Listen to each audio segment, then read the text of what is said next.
Olá, criptomaníacos!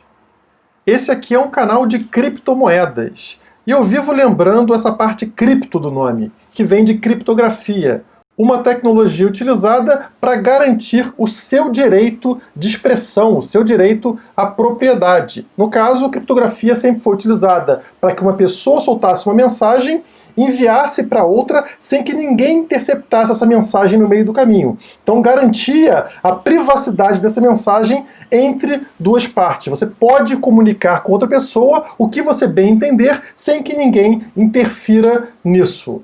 Mas pelo jeito a gente precisa de muito mais criptografia nas nossas vidas. Recentemente, o Alexandre de Moraes, ministro do STF, ficou magoadinho com as críticas que as pessoas estão fazendo ao STF e resolveu que deveria censurar as redes sociais, proibir você de usar WhatsApp, Facebook, Instagram e outras redes sociais.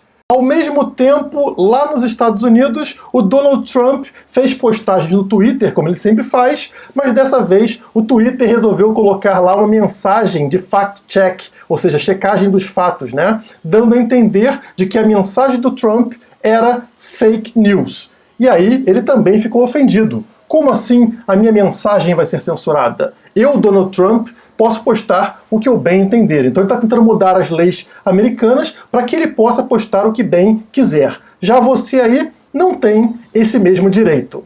Vamos falar sobre tudo isso logo após a vinheta.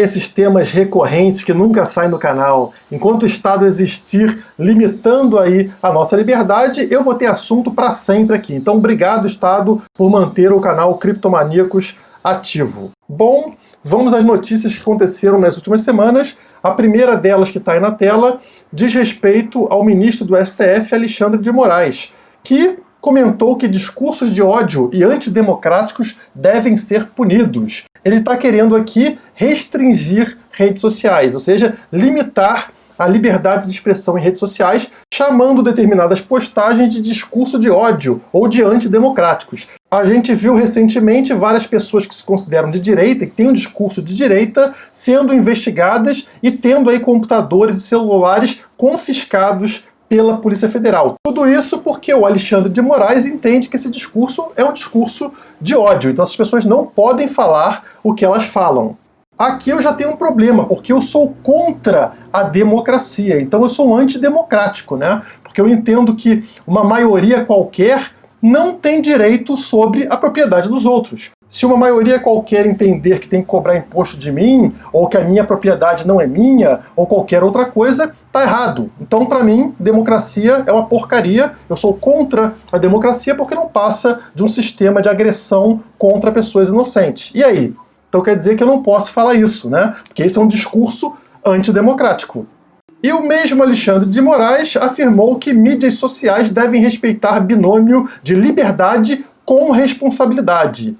Ficou estranho, né? Liberdade com? Se colocar com depois de liberdade, significa que existe alguma restrição, algum critério para a liberdade. Logo, não é livre. Então não é liberdade. Liberdade com responsabilidade, quem define o que é responsável e o que não é responsável? Não existe liberdade. Existe, então, uma ditadura, onde alguém vai definir o que é liberdade e o que não é liberdade. Logo, isso não é livre, não é liberdade.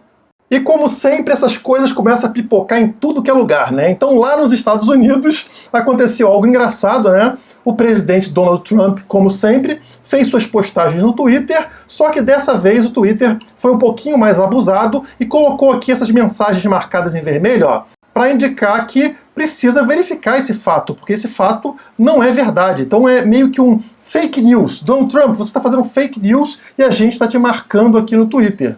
E o Donald Trump não gostou nem um pouco disso, né? Se sentiu ofendido, afinal, como assim ele vai ser censurado pelo Twitter? Só que todo mundo é censurado pelo Twitter, pelo YouTube, pelo Facebook o tempo todo, né? Eu já fui, inclusive. Então não é nenhuma novidade. Mas como aconteceu com o grande Donald Trump, imperador do universo, aí ele resolveu assinar um decreto aqui para ameaçar o Twitter, né? Questionar a proteção legal que as redes sociais possuem. Porque as redes sociais elas têm uma proteção você pode escrever alguma coisa dentro da rede social que isso vai afetar somente você e não a rede social. Ela não tem culpa disso. Aí o Donald Trump quer mudar aqui a legislação para fazer com que, caso a rede social altere, faça uma edição naquilo que você falou, ela perde essa proteção legal. Afinal, ela começa a fazer parte da postagem que você fez. Então, nesse tweet que o Trump fez, como está marcado aqui pela rede social, ela perde essa proteção legal que existia. Mas aí a gente deveria pensar, peraí, então quer dizer que o Trump está defendendo só o lado dele. Isso não importava para ele, até o momento que ele foi atacado pela rede social. Então, questione,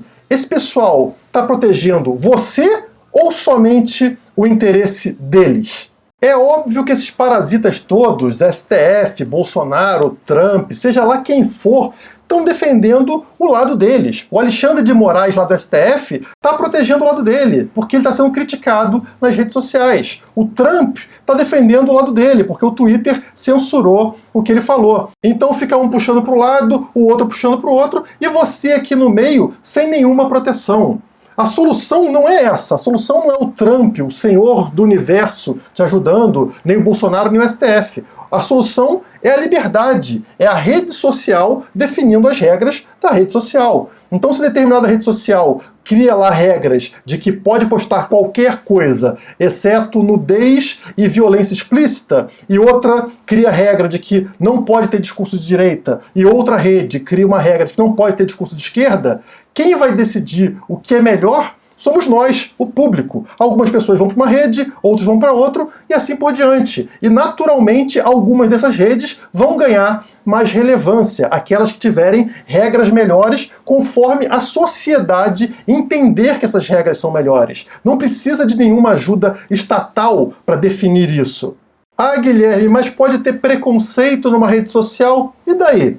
Você não é obrigado a participar daquela rede social, você não é obrigado a ler aquela mensagem, aquilo não te pertence, é a opinião de uma outra pessoa, simplesmente não entre naquela rede social, boicote aquela rede social e vá para outra que tem uma regra que você concorde. Pronto, resolvido o problema.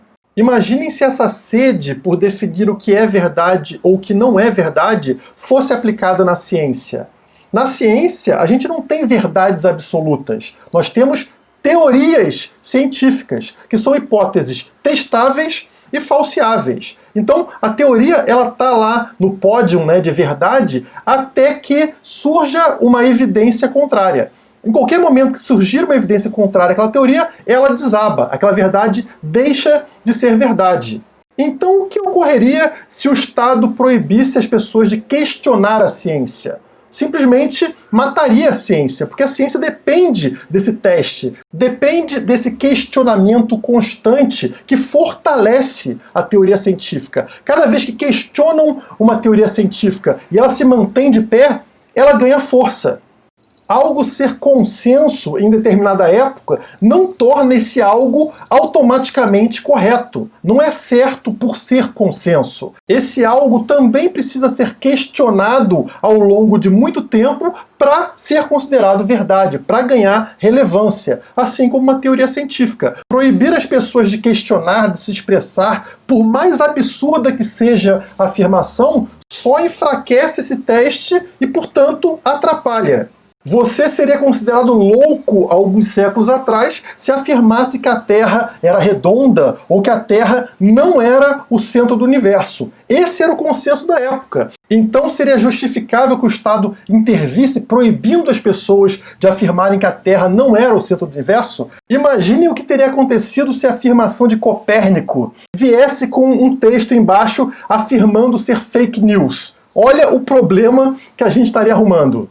Outro exemplo ligado a isso são os terraplanistas. Ainda hoje, a gente tem um grupo aí que afirma que a Terra é plana. E outras pessoas falam que eles deveriam ser proibidos de expressar o que eles acham, né? Então, não poderiam falar que a Terra é plana. Mas aí a gente tem que pensar, será que isso seria positivo? Vamos lá. Hoje, quando um terraplanista afirma que a Terra é plana, aparecem dezenas de pessoas com a afirmação contrária, trazendo evidências científicas de que a Terra não é plana, a Terra é um globo. E isso evita que algum desavisado caia nesse papo do terraplanista. Então você tem argumentos de um lado e argumentos muito superiores do outro lado. O desavisado agora tem as duas informações para poder analisar e fica evidente para ele que um lado tem afirmações muito melhores que o outro. Agora, imaginem se proibissem os terraplanistas de se expressarem. Bom, agora eles continuam pensando a mesma coisa, mas não podem falar. Portanto, eles vão fazer uma seita, vão falar tudo por baixo dos panos, sem que ninguém fique sabendo. E eles vão continuar encontrando com outras pessoas e falando as ideias deles sem publicar em rede social, sem deixar isso muito em evidência. E aí aquela seita, pouco a pouco, vai crescendo, porque a pessoa que está recebendo essa informação recebe somente de um lado agora, somente o argumento do terraplanista. Não tem ninguém rebatendo esse argumento. O que acontece? A seita cresce. Portanto, o confronto de ideias é essencial para que a verdade venha à tona. Se você elimina esse confronto de ideias, vai ficar a ideia somente de um lado. Os terraplanistas não vão ter confronto de ideias e todos aqueles que conversarem com terraplanistas vão receber argumento somente desse lado. Isso sim é perigoso. E pior do que isso, você pode acabar financiando uma seita dessa sem saber. Afinal, se as pessoas são proibidas de expressarem o que realmente pensam, você não tem como saber quem elas realmente são. Por exemplo, você teria amizade com um racista? Você compraria produtos na loja de um racista? Você investiria num projeto de um racista? Provavelmente, a grande maioria não. Mas se esse racista for proibido de expressar o seu racismo, você vai acabar dando dinheiro para esse cara, fazendo amizade com esse cara, porque ele está protegido pela censura. E ao colocar dinheiro e poder na mão desse maluco, você acaba de tornar esse maluco e as suas ideias malucas mais relevantes. Esses argumentos que eu trouxe aqui no vídeo comprovam que limitar a liberdade de expressão é ineficiente no combate a fake news e ao discurso de ódio. Mas tem algo que é ainda mais importante do que isso, e é a questão ética.